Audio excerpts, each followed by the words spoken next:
नमस्कार दोस्तों, this is CA Lokesh caste और आज मैं आप लोगों के लिए लेके आया हूँ a quick summary about the recent update in micro small and medium enterprises, जिसे हम एमएसएमई भी बोलते हैं।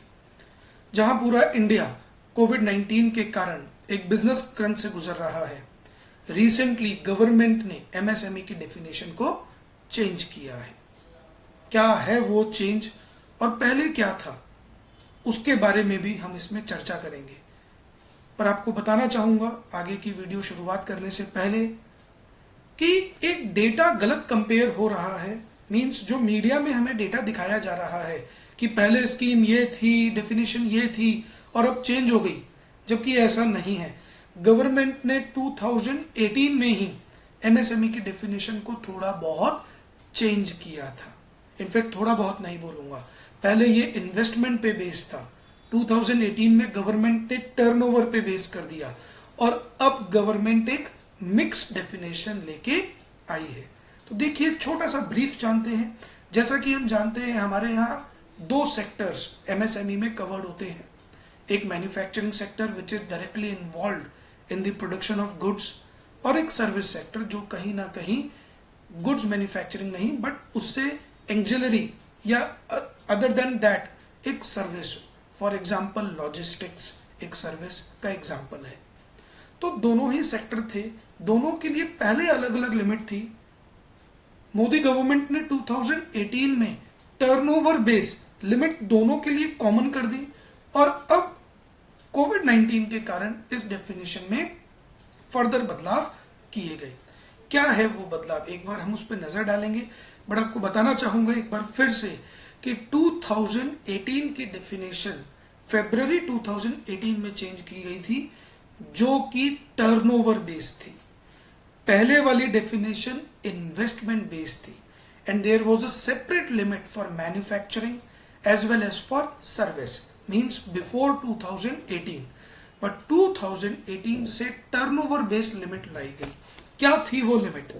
अगर आप अपनी स्क्रीन पे देखेंगे तो स्क्रीन पे आपको दिखेगा कि इन्वेस्टमेंट क्राइटेरिया ओल्ड वन, जिसको मैंने दो पार्ट में डिवाइड किया है, मैन्युफैक्चरिंग सेगमेंट और सर्विस सेगमेंट। तो माइक्रो के लिए वो लिमिट थी 25 लाख से कम अगर इन्वेस्टमेंट है तो वो मैन्युफैक्चरिंग सेक्टर माइक्रो की कैटेगरी में आएगा। स्मॉल के अंदर मैन्युफैक्चरिंग सेगमेंट कब आएगा? जब उसका इन्वेस्टमेंट 5 करोड़ से कम हो। और मीडियम के अंदर कब आएगा? जब उसका इन्वेस्टमेंट 10 करोड़ से कम हो। सर्विस सेक्टर के लिए यही इन्वेस्टमेंट की लिमिट माइक्रो, स्मॉल और मीडियम के लिए आप देख सकते हैं 10 लाख, 2 करोड़ और 5 करोड़ थी। हो क्या रहा है, इस डेटा से कंपेयर किया जा रहा है 2020 को, जो कि मेरा मानना है सही नहीं है। डेटा जो 2018 में गवर्नमेंट ने टर्नओवर बेस कर दिया, it was common for both manufacturing and service segment, दोनों के लिए कॉमन किया गया। क्या था? पहले था माइक्रो, स्मॉल और medium, it was based on turnover, चाहे मैन्युफैक्चरिंग हो चाहे सर्विस हो। लिमिट थी 5 करोड़, 75 करोड़ और 250 करोड़। मतलब अगर 5 करोड़ से कम टर्नओवर है तो माइक्रो में, 75 करोड़ से कम टर्नओवर है तो स्मॉल में, और 250 करोड़ से कम टर्नओवर है तो आप मीडियम कैटेगरी में जाते थे। बट अब गवर्नमेंट ने रिसेंटली जो भी नोटिफिकेशन के तहत अमेंडमेंट किया, वो अमेंडमेंट ये है। गवर्नमेंट ने अब क्या किया, इन्वेस्टमेंट और टर्नओवर दोनों को सेपरेट क्लासिफाई कर दिया और आपको दोनों कंडीशन पूरी करनी पड़ेगी। Means either you are in manufacturing sector और you are in service sector. Limit is common for both. क्या है वो लिमिट? अगर आप देखेंगे, माइक्रो एंटरप्राइजेज अगर इन्वेस्टमेंट करती है 1 करोड़ से कम और टर्नओवर है 5 करोड़ से कम, तो वो यूनिट क्लासिफाई होगा माइक्रो के अंदर। स्मॉल के अंदर कब क्लासिफाई होगा? अगर इन्वेस्टमेंट है 10 करोड़ से कम और टर्नओवर 50 करोड़ से कम। यहां ध्यान देने वाली बात है, अगर आप मेरी पिछली स्लाइड देखेंगे, वहां ये लिमिट फ्रेंड्स थी 75 करोड़, लेकिन गवर्नमेंट ने इस लिमिट को अभी कितना किया है, मीडियम से पहले स्मॉल के अंदर 50 करोड़, मीन्स पहले टर्नओवर की लिमिट 75 थी, अब 50 हो गया है। पहले इन्वेस्टमेंट का क्राइटेरिया 2018 में हटा दिया गया था, बट अब वो इन्वेस्टमेंट का क्राइटेरिया डालते हुए स्मॉल एंटरप्राइजेस के लिए एक नुकसान वाली बात है। हम लोग क्या करते हैं, एक बार मैं पीछे वाली स्लाइड पे फिर जाऊंगा, कंपेयर करते हैं स्मॉल को। यहाँ पे मैन्युफैक्चरिंग सेगमेंट में जहाँ इन्वेस्टमेंट की लिमिट 5 करोड़ थी और उसको हम इन्वेस्टमेंट की लिमिट 10 करोड़ से कंपेयर कर लेते हैं। हम टर्नओवर की लिमिट को तो फ्रेंड्स कंपेयर ही नहीं कर रहे।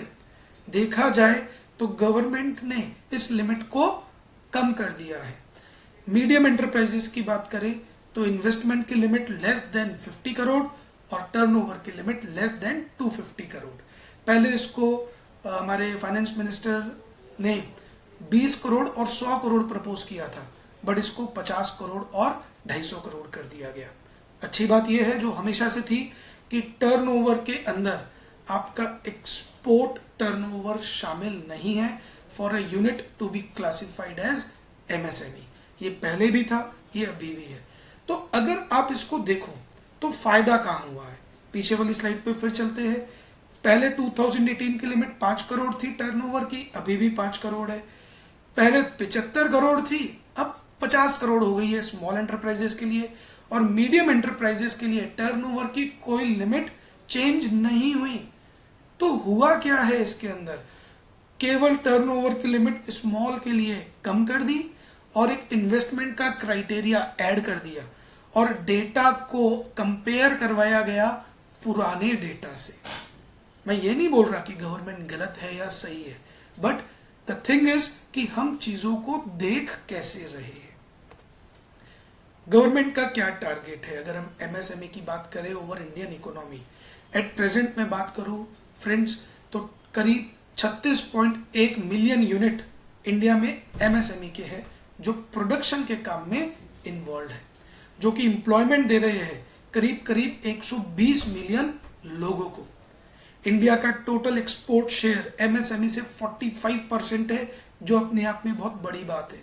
दैट्स व्हाई इंडिया को कहा जाता है कि हम एक मिडिल क्लास नेशन, मतलब मिडिल क्लास पॉपुलेशन के साथ जीते हैं। एमएसएमई कंट्रीब्यूट करता है around 6.11% of the manufacturing and 24.63% of the GDP from service activities. MSME sector ने हमेशा एक ग्रोथ रेट का पैटर्न दिखाया है, मतलब ये एक ऐसा सेगमेंट है जहां पे डिक्लाइन नहीं हुआ। तो हम यही कहेंगे कि मेरा देश बदल रहा है, आगे बढ़ रहा है।